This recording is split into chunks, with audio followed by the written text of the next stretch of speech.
Gloria a Dios.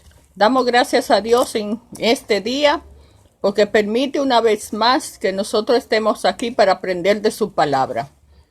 En su infinita misericordia nos ha permitido esta ocasión y este privilegio.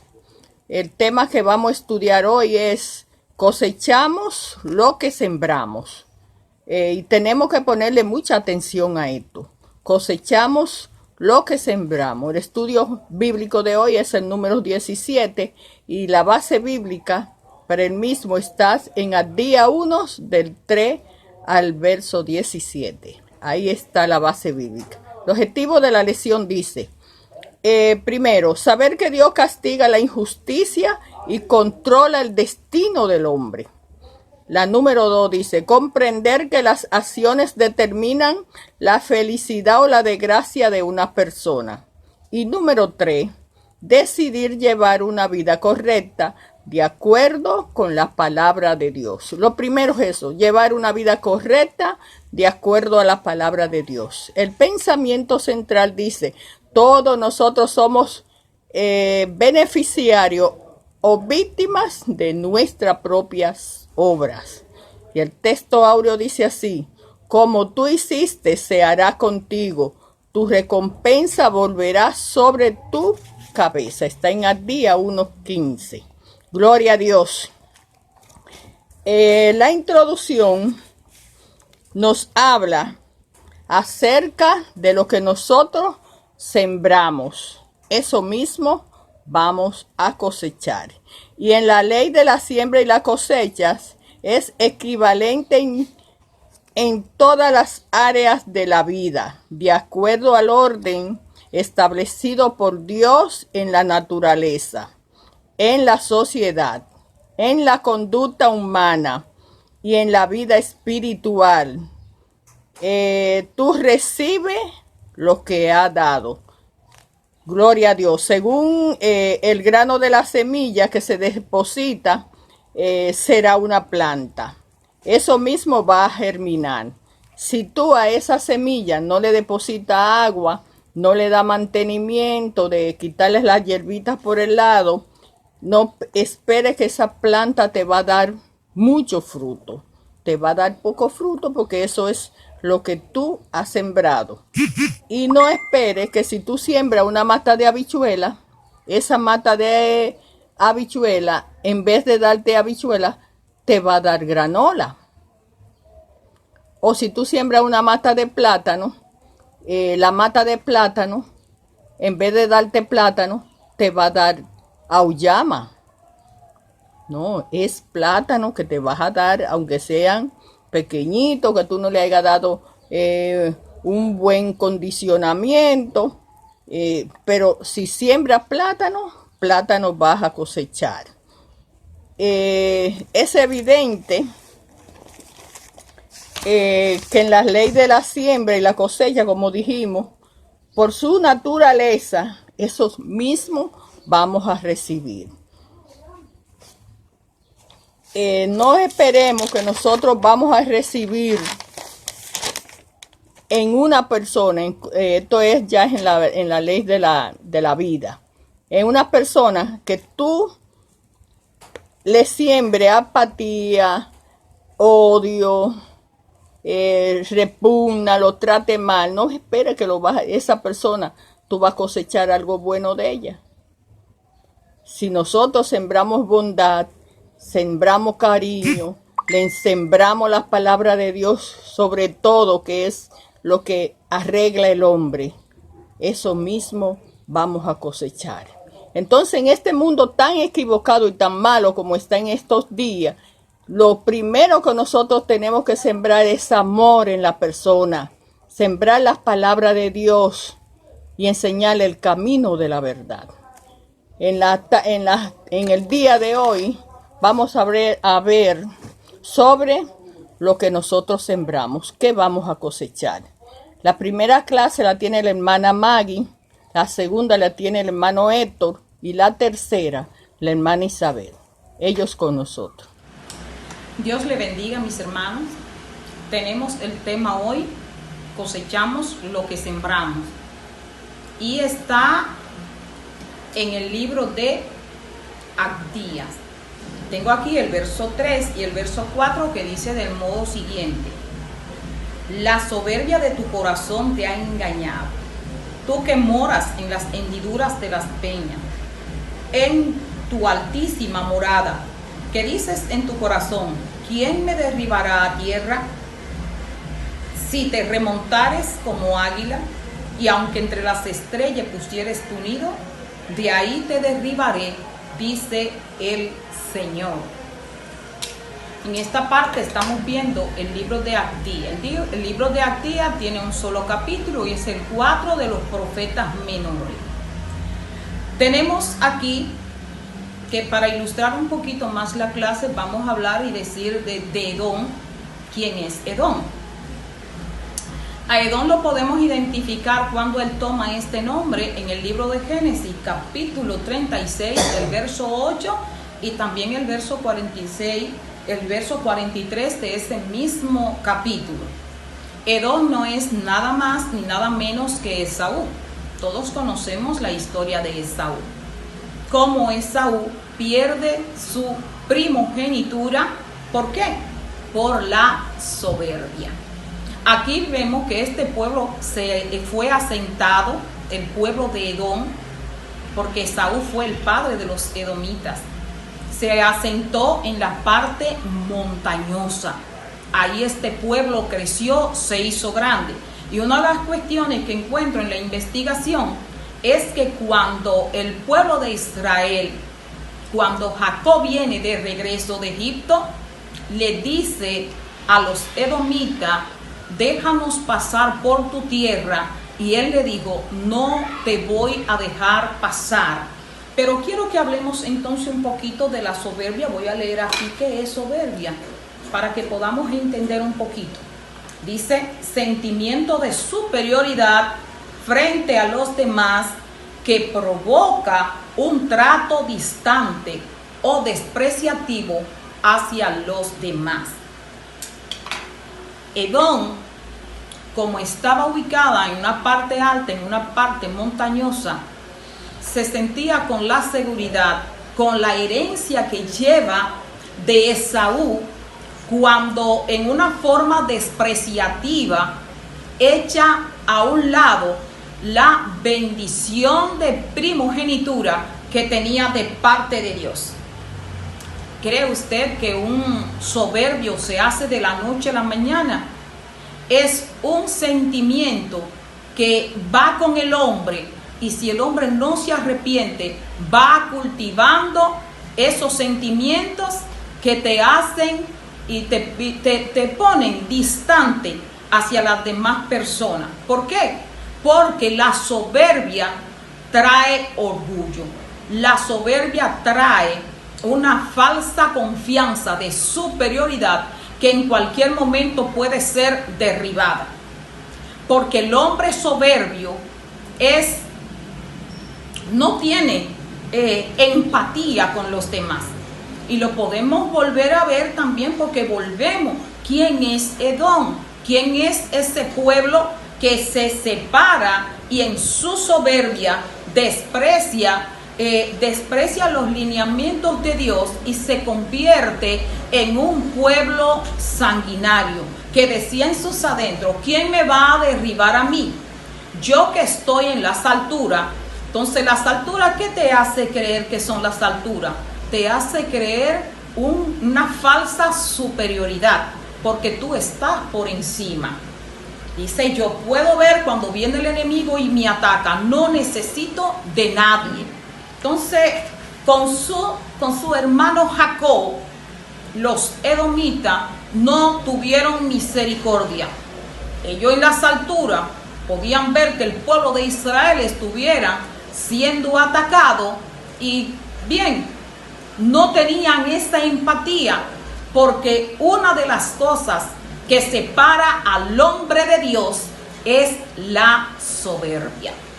En el verso 4, la soberbia tiene una respuesta a su palabra: que tú crees que eres grande, que está por encima de todo.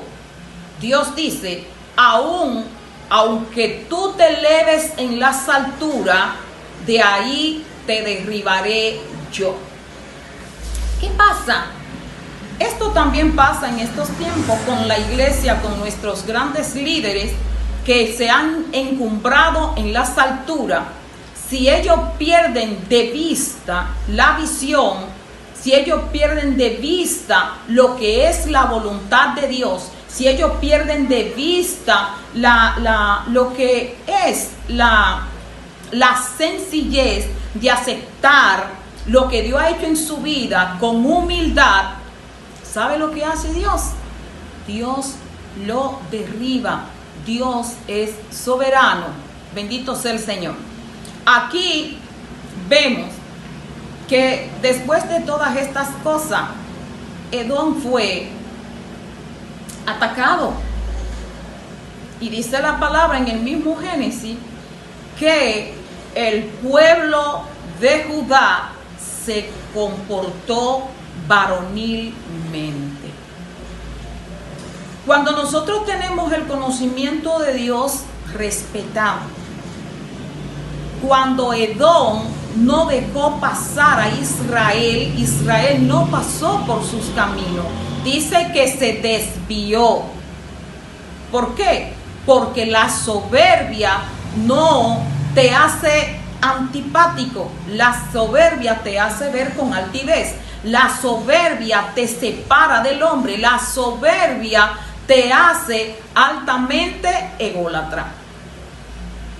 La iglesia de Dios tiene que ser sencilla. La iglesia de Dios tiene que vivir y tener los pensamientos de Cristo. La iglesia de Dios tiene que saber que los dones que Dios pone en sus manos son para ser usados en humildad. Es un regalo que nos ha hecho. No creamos que lo vamos a tener todo y usarlo a nuestro antojo. Geográficamente, Edom estaba bien ubicado, pero el comportamiento de este pueblo soberbio y ególatra le trajo duras consecuencias. La iglesia de Dios tiene que ser humilde. La iglesia de Dios tiene que tener su confianza en el Señor. Tiene que ser dirigida por el Espíritu Santo en la sencillez del amor de Dios. Dios te bendiga. Dios te bendiga, iglesia. Dios te bendiga, Dios te guarde. Seguimos con el siguiente tema. Dios retribuirá con justicia a los que actuaron mal.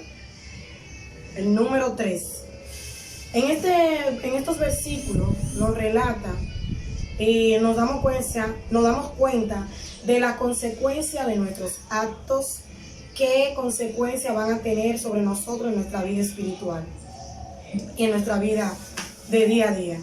En estos versículos nos damos cuenta de la consecuencia de lo que el pueblo de Edom había sembrado mal y cómo sus actos de desobediencia ante Dios, ante los ojos de Dios, darían por ende que fuera castigado.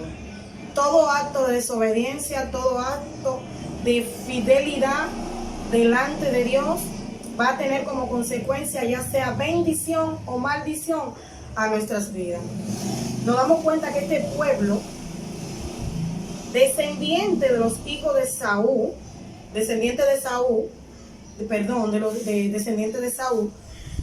sus actos de desobediencia, su falta de amor, su falta de amor hacia sus hermanos, su deslealtad, su falta de misericordia.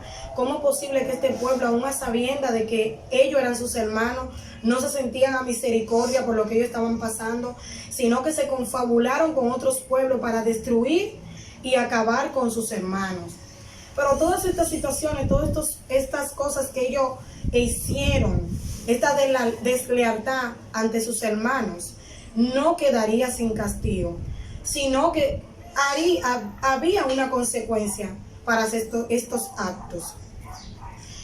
¿Qué pasó? Que lo primero que Dios hizo fue enviar a su profeta Abdías para predecir la destrucción del pueblo de Edom. En estos versículos nos relata que Dios es un Dios justo, es un Dios que paga con justicia conforme a nuestras obras. En el versículo 15 nos relata también, nos dice, porque cercano está el día de Jehová sobre todas las naciones. Si no podemos a visualizar, a ver todo lo que está pasando y ha pasado alrededor de la historia sobre la humanidad, cada profecía se ha cumplido y se seguirá cumpliendo. Podemos ver lo que está pasando en nuestra tierra el día de hoy. Aún en las predicaciones y en los temas del Señor Jesucristo fue este tema tocado por Él. Él lo abordó. Como dice en Mateo 25:31, el juicio de las naciones. Cuando el Hijo del Hombre venga en su gloria y todos los santos ángeles con él, entonces se sentará en su trono de gloria y serán reunidas delante de él todas las naciones y apartará los unos de los otros, como aparta el pastor las ovejas de los cabritos. Es decir, que aún sigue vigente esta profecía. La maldad del hombre acarrea castigo y la fidelidad del hombre acarrea bendición. Dice el versículo 17, hay promesas para los que actuaron bien. El remanente del cual se habla en el 17 está constituido por aquellos que han sido o fueron fieles a Dios, los cuales son llamados santos, porque constituyen el grupo selecto en el cual se complace Dios. En el 18 señala la palabra, la casa de Jacob será fuego y la casa de José será llama. Señala el triunfo de Dios sobre sus adversarios.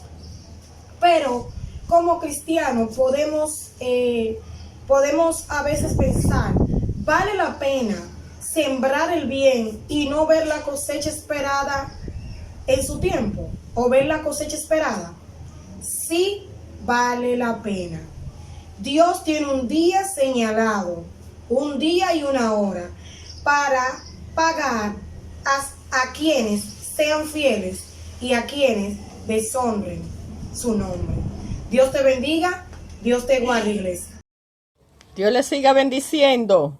Hemos gozado y hemos aprendido mucho sobre la palabra de Dios. En esta ocasión, en lo que uno siembra, eso mismo cosecha. Entonces, ¿qué hemos aprendido? Que debemos sembrar amor para cosechar alegría, la fe en Cristo, la abundancia de paz y la conexión de Dios con el Espíritu Santo en nuestra vida. Eso es lo que tenemos nosotros que sembrar, darle amor al mundo, que el mundo está sin amor y perdido. Hablamos sobre la profecía de Abdías. En esta ocasión, él hizo profecía contra la nación de Edom. Les recordamos que los de edomitas eran descendientes de Esaú, y Esaú era hermano de Jacob. Jacob es el mismo Israel. Ismael e Isaac también eran hermanos y eran hijos de un mismo padre, de Abraham. La situación geográfica de Edom se encontraba entre el Mar Muerto y el Golfo de Acaba. Ahí estaba situado Edom. En el reinado de Joram, este invadió con una coalición de filisteos y de árabes, etíopes, y acabaron con este país. Arrasaron con ellos. Los niños se lo llevaron esclavos. Oye, fue algo terrible que pasó en aquel tiempo. Los niños lo vendieron como esclavos y también, bueno, crecieron por allá en países ajenos. La nación de Edom aprovechó esa situación para unirse al pillaje y a la destrucción eminentemente del pueblo de Dios. Oye, los edomitas aprovecharon esa situación y se unieron también a los filisteos para acabar con el pueblo de Dios. Oye, pero eso da pena. En este libro también se dice que Dios le dijo 7 veces le dijo a los edomitas, ¿por qué lo hiciste? ¿Por qué lo hiciste? Oye, eso indica que en el pueblo de Edom había mucho dolor y mucho odio. En ese pueblo, eso era lo que había.